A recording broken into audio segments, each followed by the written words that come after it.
Hello guys, today gagawa tayo ng pandesal. So, alam naman natin na mga Filipino mahilig sa pandesal. So, ito yung recipe ko. In here, I've got 3 cups of plain flour and a mixture of 1.5 cup of bread flour. And then, I've got 1 cup of milk. Ang ginamit ko ngayon is evaporated milk. And then, I've got, or pwede rin yung full milk. Then I've got 2/3 cup of water. I've got 1 cup of butter, room temperature siya. And then I've got 1 teaspoon of salt, 1/4 cup of sugar, custard sugar, 1 teaspoon of vanilla essence, 2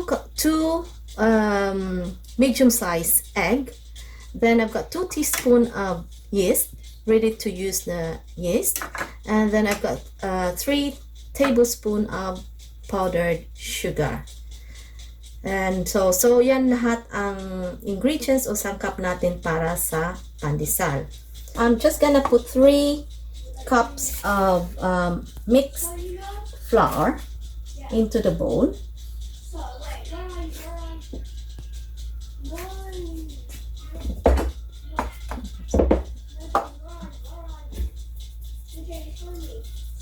So in a bowl, so I have 3 cups of mixed flour already. Then I have to mix my milk, okay, and then your yeast.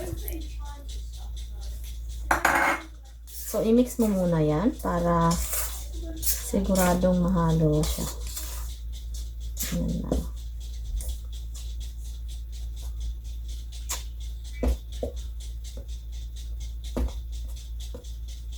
And then, lagay mo din yung sugar.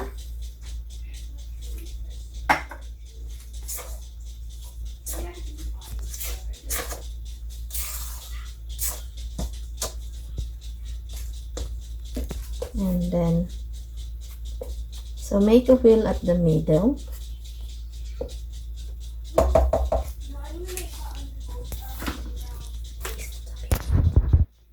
So now I'm going to do a milk mixture.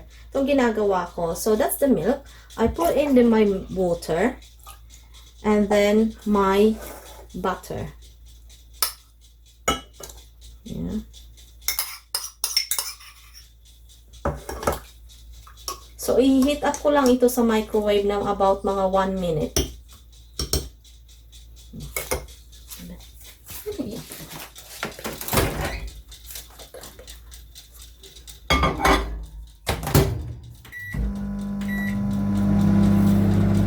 So, ito na yung milk mixture natin, which is the milk, water, and some butter in it. Huwag nyo masyadong painitin. Mga ginamit sa microwave, mga 1 minute, mga lukewarm. We'll say it's a lukewarm. Yeah? Not too hot. Not too hot. So, dito sa flour natin, so naglagay ako ng wheel dyan. Ilalagay ko naman yung just one egg muna. Tapos, i-mix ko siya.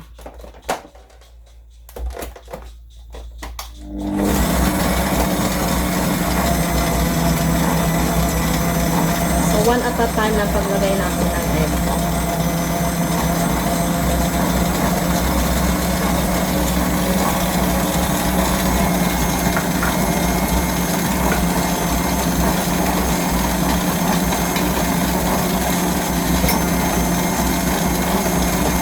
Lagay ko na rin yung vanilla. It's just the vanilla essence. Then, konti-konti lang ng milk mixture natin.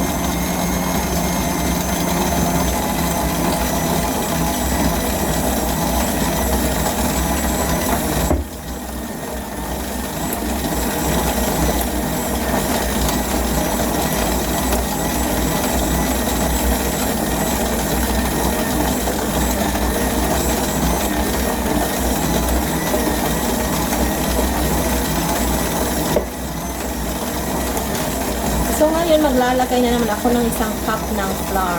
Dahan-dahan lang.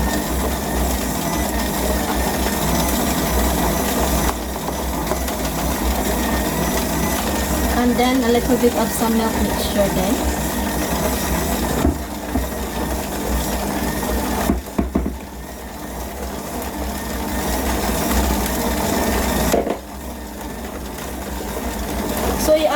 nyo lang yung flour tsaka yung milk mixture hanggang maubos nyo siya.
I-increase ko yung speed ng ng mixer ko.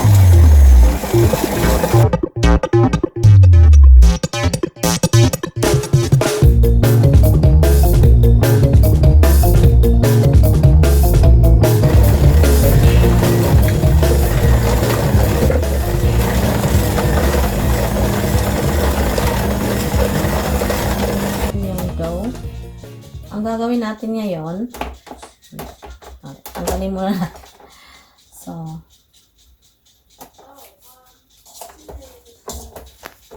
ang ganda niya, oh. Gawin natin ngayon, tanggalin lang natin dito at ilipat natin sa isang bowl para i-rest natin for mga 1 hour or 2 hours. Depends kung gusto nyo ng hanggang tumubo lang yung dough nyo. Massage mo lang ng konti. So, maganda na siya. Lagyan lang natin siya dito. And let it rest for the next hour. 1 or 2 hours usually ginagawa ko. So ngayon i-cover ko lang siya ng cling film. Make sure na wala siyang walang air na makakapasok.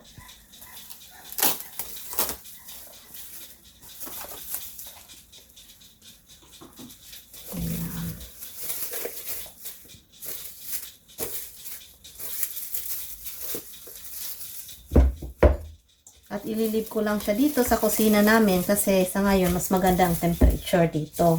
Kaya para madaling tumubo yung dough. Yan. Alagay ko lang siya dyan at papatubuin ko ng 1 or 2 hours. Sorry.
Tawagan kita.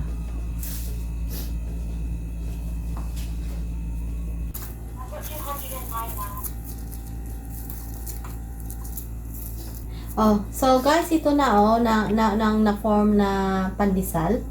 So, ang gagawin naman natin ngayon, i-cover nyo lang siya and then let it rest for 20 minutes before ninyo i-bake.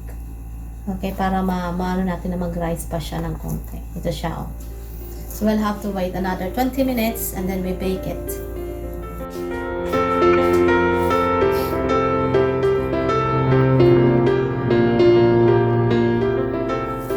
So guys, ito na oh, yung after 20 minutes, ito nang nakinalabasan ng pina-rice pa natin na dough. So sa ngayon, i-bake na natin siya sa gas mark 4 or 180 degrees Celsius for about 18 minutes.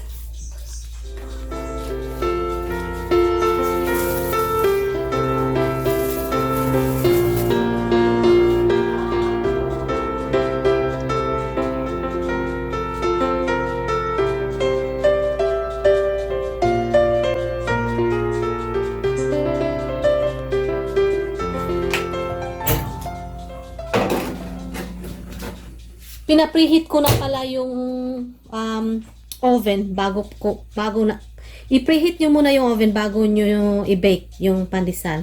So after 18 minutes, tingnan natin.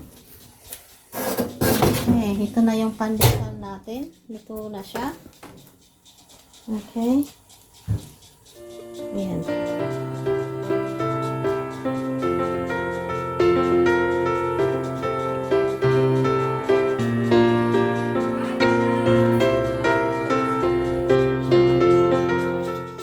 Another batch naman to. So, yung mixture na ginawa natin kanina, ang nagawa noon is 26 pieces lahat. Okay.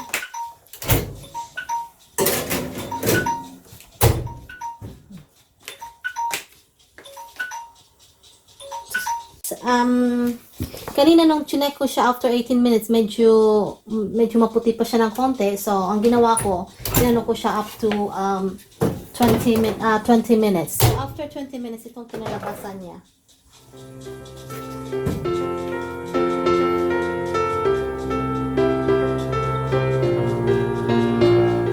Ito na guys, yung finished product natin.